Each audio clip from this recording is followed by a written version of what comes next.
Bonjour et bienvenue à tous. Avoir des milliards en poche et ne pas savoir quoi en faire, telle est la situation vécue par de nombreuses personnes fortunées. Or, si certains s'amusent à jeter leur argent par les fenêtres, à l'investir ou à le réinvestir dans des projets sans fin, d'autres n'hésitent pas à l'utiliser pour relever des challenges surprenants, parfois même insolites. En effet, pour aboutir à leur fin, certains n'hésitent pas à lancer des défis ou des paris en misant des sommes d'argent parfois faramineuses, récompense de celui qui pourra les relever. Installez-vous confortablement, aujourd'hui nous vous présentons 5 challenges extrêmes de millionnaires qui peuvent vous rendre riches. N'hésitez pas à liker la vidéo si elle vous plaît et si vous êtes nouveau sur la chaîne, n'oubliez pas de vous abonner et d'activer la notification pour ne rater aucune de nos prochaines vidéos. On commence.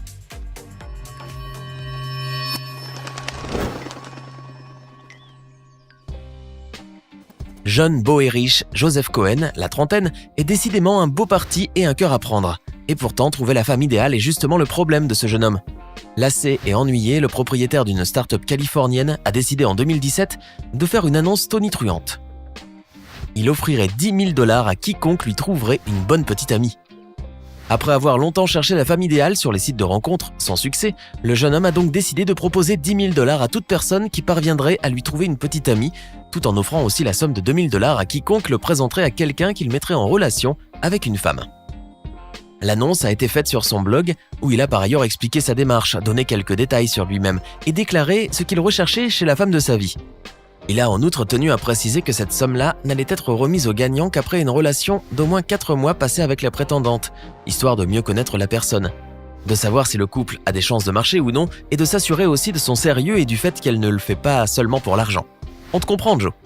Mais aussi sincère et honnête que semblait la proposition de Joe, il avait quand même une petite idée derrière la tête. En parfait entrepreneur, le trentenaire a estimé que son offre permettrait de propager la dite annonce et ainsi d'augmenter le trafic sur son site internet.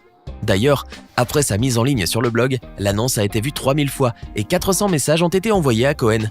En outre, les 10 000 $ proposés représentaient une bien petite somme comparée à la valeur d'une campagne à long terme. En termes de retour sur investissement, c'est probablement le meilleur investissement de ma vie, a déclaré le jeune patron. Aux dernières nouvelles cependant, le jeune, riche et dynamique Joe Cohen serait toujours célibataire. Connaissez-vous quelqu'un qui pourrait lui correspondre? Dites-le nous dans les commentaires. James Randi, ou le surprenant Randy, comme on l'appelle professionnellement, était un magicien avant de devenir un sceptique zélé et un démystificateur avoué de toutes choses paranormales. Pendant près de 2 décennies, James Randi et sa fondation, la James Randi Educational James Randi Foundation, ont offert le prix hallucinant d'1 million de $ à quiconque pouvait démontrer, dans de bonnes conditions d'observation, des preuves de tout pouvoir paranormal, surnaturel ou occulte. Les règles n'étaient guère plus que ce que tout scientifique raisonnable exigerait. Si vous affirmiez être capable de tordre des petites cuillères, vous ne pouviez pas utiliser vos propres cuillères. Si vous prétendiez pouvoir accomplir des miracles, vous deviez le faire dans des conditions contrôlées. Si vous affirmiez pouvoir subir des stigmates, vous deviez le faire avec des caméras qui surveillent chacun de vos mouvements, etc., etc. Le JREF a déclaré que plus de 1000 personnes ont participé au challenge depuis 1964, mais jusqu'à présent, personne n'a reçu l'argent. Un fait utilisé par les sceptiques partout dans le monde pour affirmer que les phénomènes paranormaux ou psychiques n'existent pas. Le $1 million Paranormal Challenge est désormais connu à travers le monde entier, aussi bien par les magiciens que par les médias et les scientifiques. La James Randi Educational Foundation a cependant mis fin officiellement à ce challenge-là en 2015. Quant au fameux million, il n'est jamais sorti de son coffre. Vous avez envie de gagner $1 million rapidement ? Pourquoi ne pas participer à l'un des problèmes mathématiques qui met au défi les mathématiciens du monde entier depuis plusieurs années? La conjecture de Bill. Voici son énoncé. Si A puissance x plus B puissance y égale C puissance z, où A, B, C, X, Y et Z sont des nombres entiers positifs, X, Y et Z étant supérieurs à 2, alors A, B et C ont un facteur commun.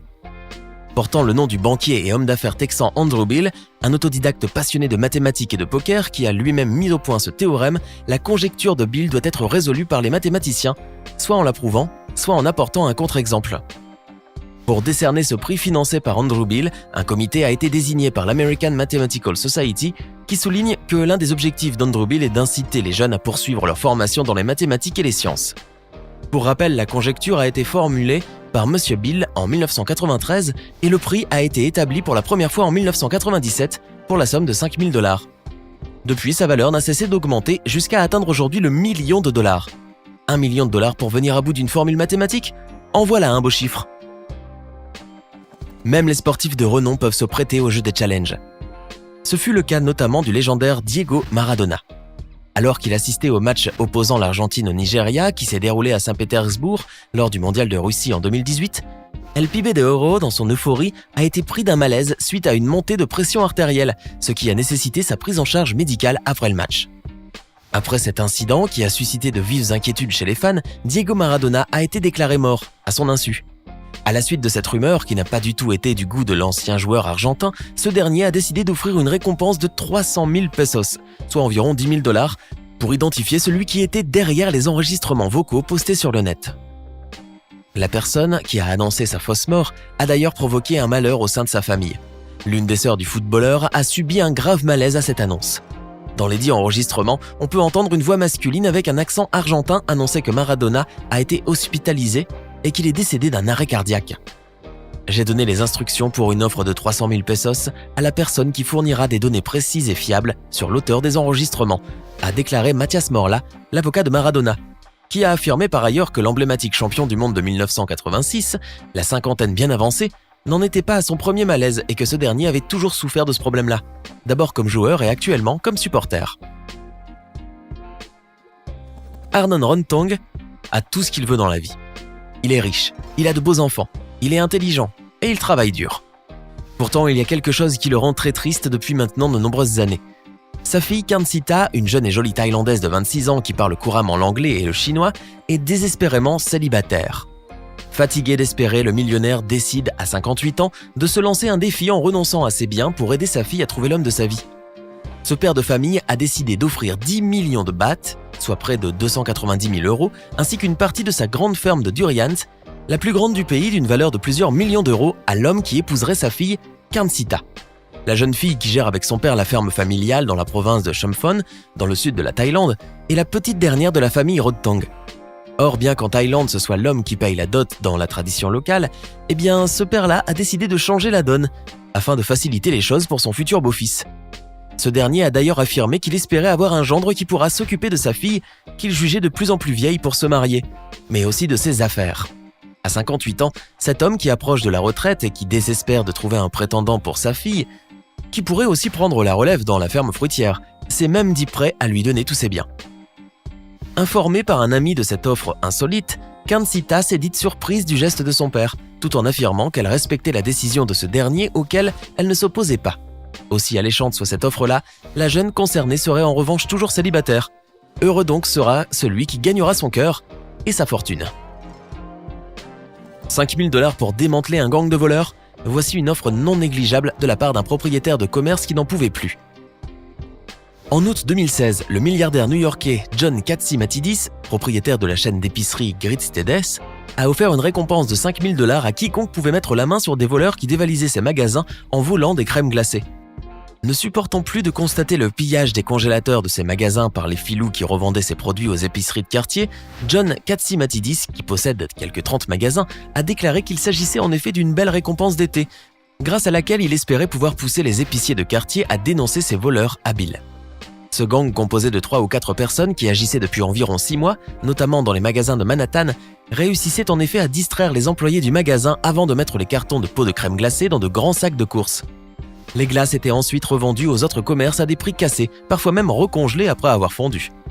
L'offre de M. Catsimatidis était donc parfaitement convenable durant cette période-là où le mercure affichait une hausse des températures. On estime par ailleurs que plus de 100 pots de glace d'une valeur totale allant de 700 à 800 $ ont par exemple été volés en une seule fois. La police new-yorkaise a pour sa part confirmé avoir enregistré quelques 250 plaintes et procédé à 130 arrestations, et assuré en outre qu'elle travaillait avec les revendeurs pour lutter contre ce fléau.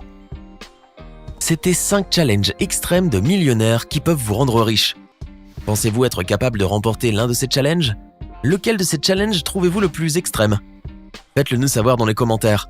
Sinon, si la vidéo vous a plu, n'oubliez pas de mettre un pouce bleu, de vous abonner et de la partager avec vos amis. À demain même heure, même chaîne pour une nouvelle vidéo.